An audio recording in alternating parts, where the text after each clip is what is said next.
तर अंजली दमानी यांची ही प्रतिक्रिया होती। इकडे जमीन प्रकरणावर भेट झाली असेल असं वाटत नाही। अजित पवार अमित शहा भेटीवर फडणवीसांनी ही प्रतिक्रिया दिली। राज्यातील प्रश्नांसंदर्भात ही भेट घेतली असावी अशी प्रतिक्रिया राज्याचे मुख्यमंत्री देवेंद्र फडणवीस यांनी दिली आहे।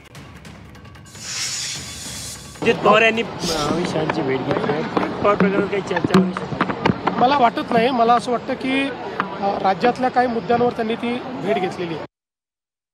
आणि या संदर्भामध्ये आपण थेट दिल्लीमध्ये जाऊया। आमचे प्रतिनिधी उर्वशी खोना आपल्या बरोबर जोडल्या गेल्यात। उर्वशी, अजित पवारांनी अमित शहा यांची भेट घेतली आणि त्यानंतर आता पुन्हा एकदा राजकीय वर्तुळात जोरदार चर्चा सुरू झाली आहे।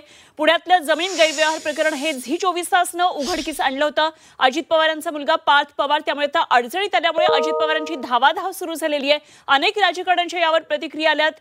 अंजली दमानी यांनी सुद्धा प्रतिक्रिया दिली आहे। मात्र फडणवीसांनी म्हटलेलं आहे की या जमिनी प्रकरणासंदर्भात ही भेट झाली नसावी, इतर प्रश्नांवर झाली असावी। काय नेमके अपडेट दिल्लीच्या राजकारणामध्ये, तिथल्या महाराष्ट्रातल्या वर्तुळामध्ये काय नेमकी प्रतिक्रिया आहे? नक्कीच अनुपमा, सर्वात पहिले क्रोनॉलॉजी समजणं खूप गरजेचं आहे। झी 24 तासने कशा प्रकाराने हा पूर्ण पुण्याचा जमीन गैरव्यवहार प्रकरण उघडीस आणलं आणि त्यानंतर राजकारणात, राजकीय राजकारणात आणि आता दिल्लीपर्यंत अक्षरशः खळबळ उडाली आहे। आणि तिथेच आपण बघतो की तपासात ज्या प्रकाराने धक्कादायक माहिती बाहेर आल्यात त्याने हालचाली खूप मोठ्या प्रमाणाने सुरू झाल्यात। एका ठिकाणी प्रशासनाकडून कारवाई मोठ्या प्रमाणावर सुरू आहे। कारवाईला कुठे ना कुठे वेग लागला आहे, वेग आला आहे। तिथेच आपण हेही बघतो की अजित पवार मागच्या 4 ते 5 दिवसात म्हणजे 2दा वर्षावर जाऊन ते मुख्यमंत्री देवेंद्र फडणवीस यांना ते भेटून आले आणि त्यानंतर महाराष्ट्राहून आता राजधानी दिल्लीपर्यंत ते पोहोचलेत आणि केंद्रीय गृहमंत्री अमित शहा यांना भेटले। नेमका कालचं एक प्रकरण आपण बाहेर काढलं, प्रकरण कशा प्रकाराने झालं त्याबद्दल जर बोललो तर राम जगताप यांना महाराष्ट्र भूषण पुरस्कार देताना तिन्ही म्हणजेच मुख्यमंत्री देवेंद्र फडणवीस आणि 2 उपमुख्यमंत्री एकत्रित एका मंचावर होते। त्यानंतर नोएडावरून एकत्रित देवेंद्र फडणवीस आणि अजित पवार हे निघाले तिथून आणि नंतर अजित पवार सुनेरी बाग म्हणजेच अमित शहा यांच्या निवासस्थानी पोहोचले। अमित शहा यांच्या निवासस्थानी पोहोचण्या अगोदर ते देवेंद्र फडणवीस यांना भेटलेत। तर देवेंद्र फडणवीस यांना भेटण्या दरम्यान काय चर्चा झाली आहे का, की काय बोलणं झालं आहे का, हेही बघणं गरजेचं आहे।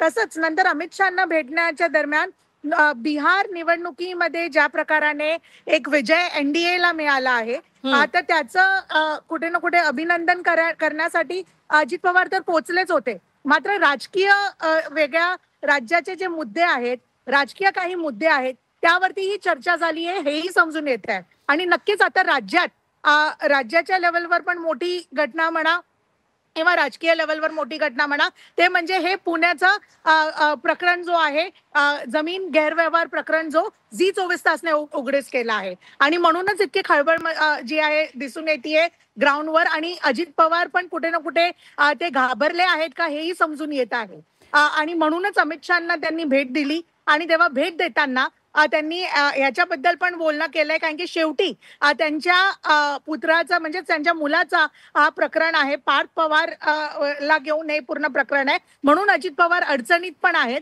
हेही समजून येत आहे आणि म्हणूनच ही चर्चा झाली आहे असंही कुठे ना कुठे दिसून येत आहे। अंबादास दानवे यांनी सांगितलं आहे की अजित पवार हे सरकारमधून बाहेर पडणार होते, मात्र वेगळ्या वेगळ्या विनंती अजित पवारांनी वेगळ्या वेगळ्या लेवलवर केलेत हेही समजून येत आहे। तर एका ठिकाणी अशा राजकीय चर्चा झाली आहे, तसंच कसं वाचवायचं स्वतःला त्यासाठी अजित पवारचे वेगळे एक आपल्याला स्टेप्स पण दिसून येत आहेत। काल बिहारमध्ये ज्या प्रकाराने एक यश मिळालं एनडीएला, तर एनडीए हे पॉवरफुल अजून झाली आहे आणि जेव्हा एनडीए पॉवरफुल झाली आहे तसंच अजित पवारांना स्वतःच्या मुलाला वाचवण्यासाठी पॉवरमध्ये राहणं पण गरजेचं आहे। खरं एकंदरीत येणाऱ्या काही काळामध्ये उर्वशी काही राजकीय समीकरण अशा पद्धतीने महाराष्ट्रातली बदलतायत का ही सुद्धा बघणं त्यामुळे महत्त्वाचं ठरणार आहे। जरी अंबादास दानवेंनी असा दावा जरी केलेला असला तरी असं नक्की झालं असेल तर अजित पवार दिल्लीपर्यंत कशासाठी पोहोचले हे सुद्धा जाणणं खूप महत्त्वाचं आहे। आणि निश्चितच सध्या पुण्यातल्या जमीन गैरव्यवहार प्रकरण जे झी 24 तासनं उघडकीला आणलेलं आहे त्याचे हे सगळे पडसाद दिल्लीमध्ये उमटत आहेत हे निश्चित आहे। काय नेमक्या पुढच्या काही कालावधीमध्ये घडामोडी घडतात जरूर आपण लक्ष ठेवून राहा. वेळोवेळी चर्चा करूया. आणखी माहिती आपल्याकडून जाणून घेत राहू. उर्वशी खुना आमच्या प्रतिनिधी दिल्लीमधून आपल्या बरोबर होत्या.